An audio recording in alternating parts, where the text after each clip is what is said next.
Imagine, if you will, a room full of administrators. Their job is to interpret and categorize events. They are writing documents for one bookshelf in a library of many bookshelves. They tend to go with what they know and draw a lot from other books that are closest to them in the library. They are the accountants, the linguistic experts, and they are confident in what they are accomplishing.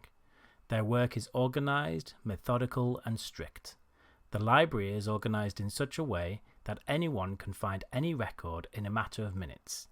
They have no problem answering any question without second-guessing themselves. As time passes and the library gets full, they look for the least important bookshelf, take out the books, and will move the entire library to ensure they have another bookshelf they can place the new entries on, keeping everything in chronological order. Now imagine another library, but this time it is run by artists. They have a different system where they look at the entire library. If some event happens that they need to record, they will search through the shelves to find something that is related, pick up that old book and write the new entry directly into it. Nothing is in chronological order. Instead, it is just grouped into categories. These categories are so broad, it can take a while for them to search through them. These people are so creative that they are constantly questioning what it is they are recording, often getting into philosophical debates about the smallest entry. These philosophical debates spill over into what they should delete and keep. They delete pages out of books, not entire shelves, and often this means that they don't have much time to record the new things. So they attempt to pick and choose the most important to record, but often even important things will be gone due to limited space they have to store the unprocessed events. What I described to you is an overly simplified and opinionated view on how the left and the right side of the brain works. The first part being the left and the second the right. For mostly everyone, these parts of the brain work together, connected with various pathways between the two halves. And the reason I'm explaining this is due to the differences in how dyslexics and neurotypical eyes work in relation to these two halves. Albert Leflanche and Guy Ropers from the University of Rennes discovered something interesting. In a nutshell, they found that neurotypical people tend to have only one dominant eye, whereas dyslexics have both competing for dominance. Of course, many people who understand dyslexia will know that it is associated with language as a whole, not necessarily just reading. But let's go through it. Our brains have limited resources, and if you imagine it as a company who has the capacity for only 10 members of staff, and they have hired people for documenting events, they have a choice between the two groups I mentioned at the beginning. They could hire only the administrators, who would ensure every detail is documented and stored in chronological order, focus completely on the task at hand, specializing in that particular task. They could hire the artists, who would creatively categorize the events, holistically trying to piece together not just what they were looking at, but what it's related to, able to combine different concepts to create new things. But most likely, they would hire a mixture of them both, and as those newly hired people get more experience, the better they become at it. The biggest problem is the artists and administrators are in two separate boardrooms and can only communicate through email. In a neurotypical, that would mean that all the visual information on any events will only go to the administration team, and the artists would only be able to browse the library and look at what the administration team wrote about the picture. In terms of resources, that would mean there would be 3 artists to 7 administrators in our fictional company to deal with the extra demand. In dyslexics, both teams will get those images, and both teams will get the opportunity to change the library and edit it to how they see fit.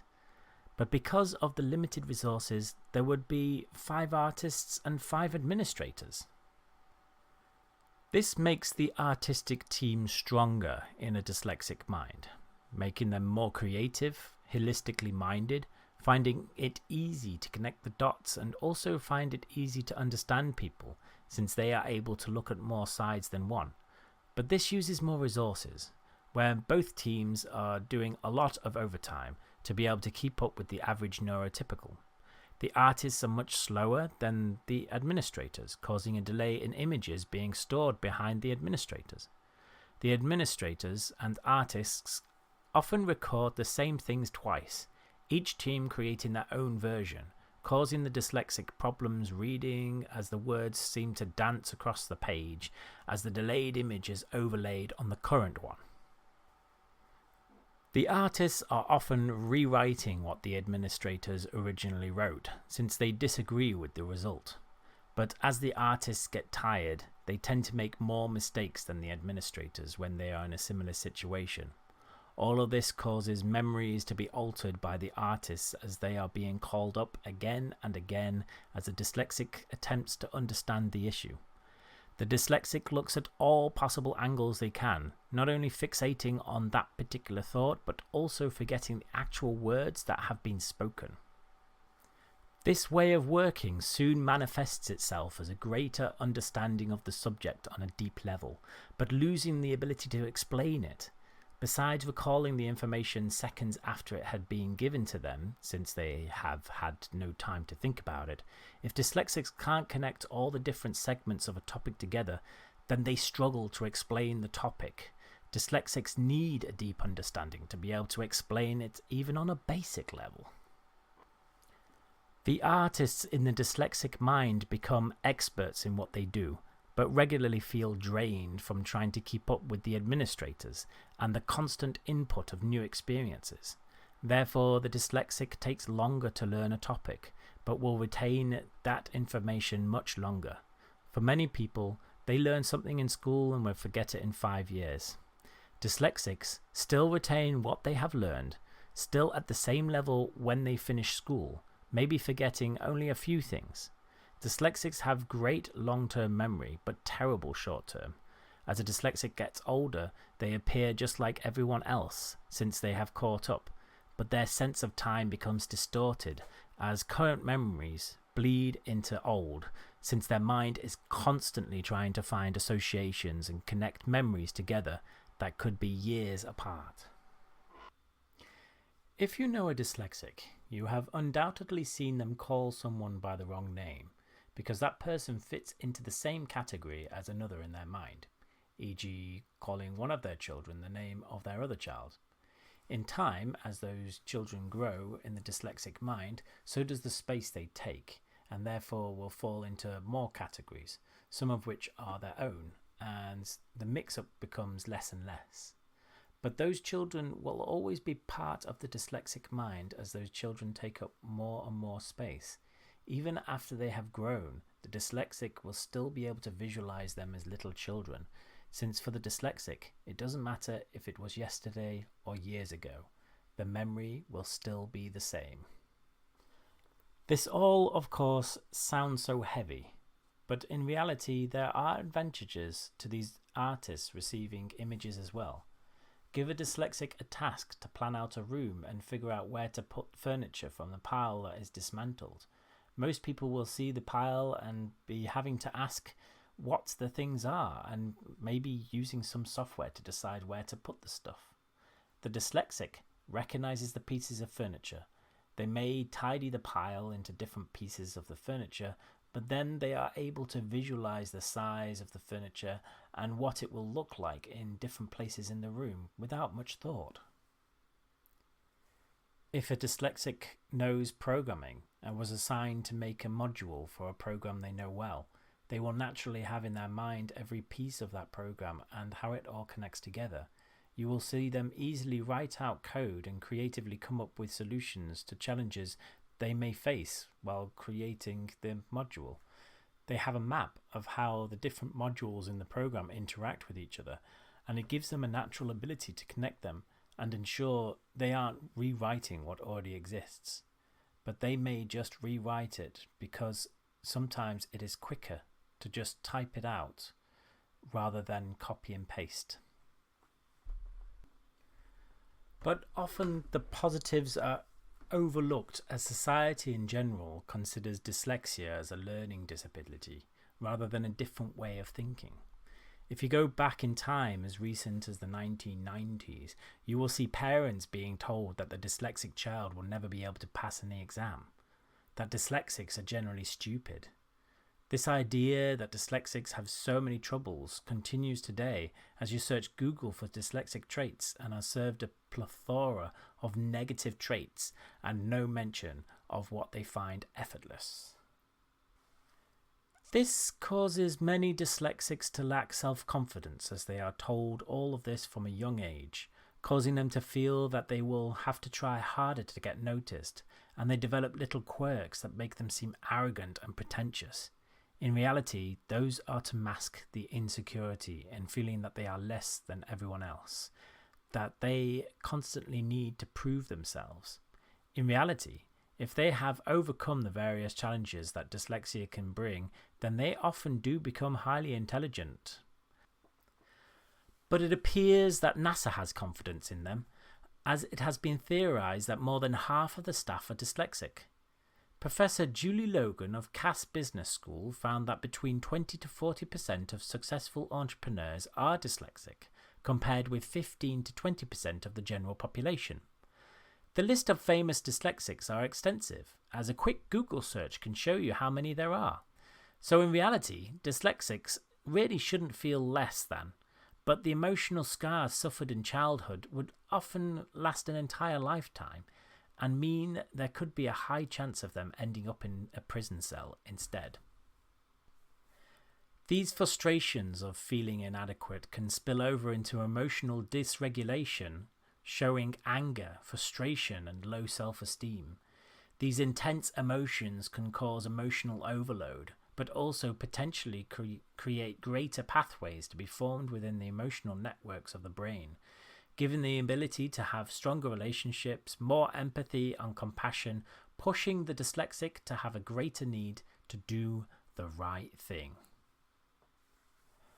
On the negative side, this all means that dyslexics struggle with emotional regulation, sometimes showing fear, sometimes frustration, suffer with self-confidence, struggle to read, have seemingly disorganized thoughts, even though they are just structured in a different way, have a slow loading time, meaning they fall behind in conversation, appear not to listen as they are making sense of the new information, struggle to explain as it takes time to organize their thoughts, struggle to remember even what happened an hour ago, and struggling to read due to the words appearing to constantly move. Just imagine reading in the car. The dyslexic will not notice the difference. On the positive side, this means that dyslexics are great note takers since they had to learn that skill to get into a good job, understand people on a deep level and how to support them, or understand when somebody is trying to fool them, are able to visualize something before it even exists and understand how it can fit into an environment, see the big picture and find it effortless to connect the dots, creative, effortlessly finding solutions to the greatest challenges, determined since they have had to continually go against the status quo to learn and survive, great storytellers since they can easily create worlds in their head with their holistic abilities, visual thinking, and can see things from more angles than a neurotypical, and can remember something in great detail from years ago. I hope this gives you some good insight into the dyslexic mind. I am dyslexic myself and have been researching different ways of looking at it and different ways to cope over the years, which has meant that slowly, as I learned more, a narrative had formed in my mind as to what being dyslexic means. You have just listened to those thoughts, and as you can see, my theory is that a dyslexic brain isn't initially coded to be different. However, there is a difference in the way the dyslexic eye functions, meaning that it forces the brain to give more resources to a part which wouldn't need as many in a neurotypical, causing that part of the brain to get better at all the positive things mentioned earlier, but also reduces resources causing all of the negative traits of dyslexia. So in the end, the dyslexic mind does end up being wired differently, and when us dyslexics really understand how different we actually are, it can be quite lonely. So please be empathic, patient, and understand that we don't mean to sound arrogant, recall things in the wrong way, or forget your birthday. It really is a struggle, and we should all celebrate our dyslexic wins, as us dyslexics really do have some powerful abilities given to us that are perfectly adept to create something new or investigate what could be wrong and fix it. This in mind, us dyslexics really are best adapted for this ever-increasingly mechanised world.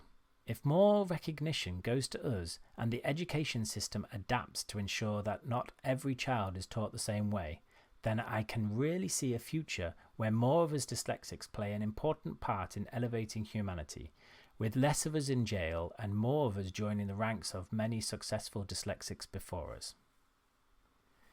This being said, the study I have been referencing has come out with an interesting result, showing 100% of dyslexic participants showing that both eyes are dominant, and 100% of non-dyslexic participants have one eye dominant. If you have ever studied statistics, you would realize that these results seem a bit too perfect. There are often mismatches, and it's been said that the dominant eye theory has been looked at before and dismissed. So it won't be until scientists investigate this further when we will know whether this is true. But from my perspective, it seems to fit the narrative of what it is to be dyslexic.